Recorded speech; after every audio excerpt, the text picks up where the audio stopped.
Hello जी, अस्सलाम वालेकुम, good morning and welcome to my YouTube channel. तो कैसे हैं आप सब लोग? आई होप आप सब खैरियत से होंगे। अल्हम्दुलिल्लाह मैं भी खैरियत से हूँ। तो यहाँ पर मेरी सुबह का आगाज़ हो चुका है। तो मैं पढ़ रही हूँ यहाँ पर नमाज। उसके बाद मैं जी पढ़ूँगी यासीन। अगर आप कोई का भी सुबह का आगाज़ इसी तरीके से होता है तो यकीन जाने आपका दिन बहुत पुरसकून और अच्छा गुजरने वाला है जी। तो कमेंट में जल्दी से आए, मुझे बताएं कौन कौन है जो सुबह फजर की नमाज पढ़ता है और कौन कौन है जो सुबह सवेरे उठता है जी।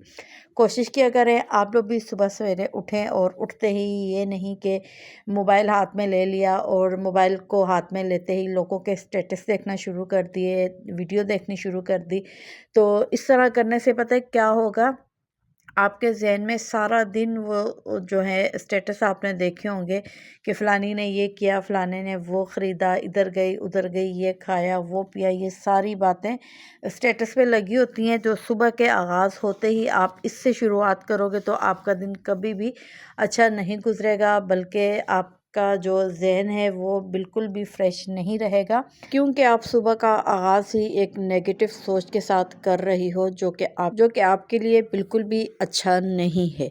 तो सुबह उठकर मोबाइल इस्तेमाल नहीं करना। अगर आप सुबह का आगाज़ ही किसी दूसरे के साथ कंपेयर करने से शुरू करोगे तो यकीन करें आपका दिन बिल्कुल भी अच्छा नहीं गुजरेगा। कोशिश करें सुबह सुबह सोशल मीडिया से दूर रहें। अच्छा जी, नंबर 1 पे मैंने आपसे शेयर किया कि आपने सुबह सुबह जल्दी उठना है, नमाज़ पढ़नी है। नंबर 2 मैंने आपको बताया कि सुबह उठते ही आपने सोशल मीडिया का यूज़ नहीं करना, यानी कि स्टेटस वगैरह नहीं देखने। और नंबर 3 में आ जाती हूँ अपनी वो माएँ बहनें जो सुबह उठते ही बच्चों को मार धार कर उठाती हैं। प्लीज़ ऐसा ना किया करें। मैं मानती हूँ कि कुछ बच्चे उठने में बहुत ज़्यादा तंग करते हैं, लेकिन आप कोशिश किया करें कि बच्चों को प्यार से ही उठाएं। ऐसा करने से आप भी ज़हनी तनाव से बची रहेंगी और बच्चों का जो है आगाज़, सुबह का आगाज़ वो भी बहुत अच्छे से हो जाएगा और उनका दिन भी जो है फ्रेश गुजरेगा। अच्छा जी, नंबर 4 पर मैं आपको बता दूं कि आपने सुबह उठते ही ख़ुद को नेगेटिव सोच से दूर रखना है, अपने ज़हन को फ्रेश रखना है। यानी कि कोई भी ऐसी सोच आपने अपने ज़हन में लेकर नहीं आनी कि फ़लानी बंदी ने कल मुझसे ये कहा था तो आज मैं उससे ये कहूँगी, या आपके कोई घर के अफराद हैं उनसे किसी बात पर लड़ाई झगड़ा हो गया है तो आप जो हो अगले दिन उठे हो तो आपका मूड ख़राब है।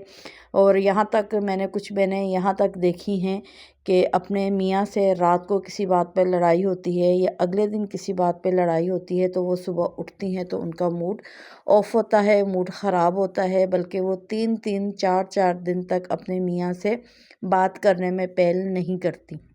ये चीज़ बहुत गलत है। किसी भी मेरी बहन में ये आदत है तो प्लीज़ इसे दूर कर दें। सुबह होते ही तमाम शिकायतें, शिकवे शिकायतें, कुछ भी आपके ज़हन में चल रहा है उसे दूर कर लेना चाहिए।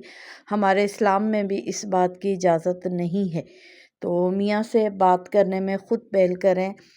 इस तरह करने से यकीन जानें उनके दिल में आपकी इज़्ज़त ज़्यादा बढ़ जाएगी, ये नहीं होगा कि कम हो जाएगी। एक बार आप ऐसा करके देखें, इंशाल्लाह आपको बहुत ज़हनी सुकून मिलेगा। अगर आपने सुबह कुछ सोच ज़हन में रखनी है तो सिर्फ़ ये सोचें कि आज सारा दिन में आपने अपने लिए, अपने बच्चों के लिए और मियाँ के लिए क्या-क्या अच्छा करना है। अच्छा जी, नंबर 5 पर मैं आपसे कहूँगी कि हम क्या करते हैं, सुबह होते ही अपने बच्चों को स्कूल और मियाँ जी को जॉब पर भेजकर घर के काम-काज ख़त्म करके सबसे पहले फ़ोन करते हैं अपनी माँ को।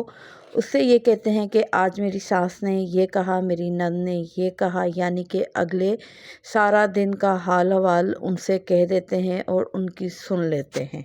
और फिर बात यहाँ पर ख़त्म नहीं होती, अगली डिप्टी होती है हमारा फ़ोन हमारी बहनों को जाता है। उनसे भी हम सारी वही बातें करते हैं जो बातें हमने अपनी अम्मी से शेयर की होती हैं, उनकी सुनी होती हैं।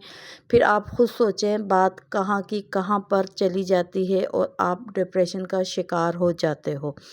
यार मैं कहती हूँ छोड़ दें, किसी भी पिछली बात को ना किया करें। जो बात जहाँ पर ख़त्म होती है वहीं पर ख़त्म कर दिया करें। अगर आप ऐसा करोगी तो यकीन जाने आप डिप्रेशन का शिकार बिल्कुल भी नहीं होंगी। मैं ये नहीं कहती कि आप अपनी माँ बहनों को कॉल नहीं करो, मैं भी करती हूँ, अपना हाल हवाल दो, ان کا حال احوال سنوں۔ چھوٹی سی زندگی ہے یار، ہنس کھیل کر گزارے۔ امید کرتی ہوں میرا آج کا ولاگ آپ لوگوں کو پسند آیا ہوگا۔ اگر پسند آیا ہے تو پلیز لائک شیئر سبسکرائب کر لیں تاکہ میں مزید اچھے آپ کے لیے ولاگ لا سکوں۔ تو اب میں چاہوں گی آپ سے اجازت۔ اوکے بائے، اللہ حافظ۔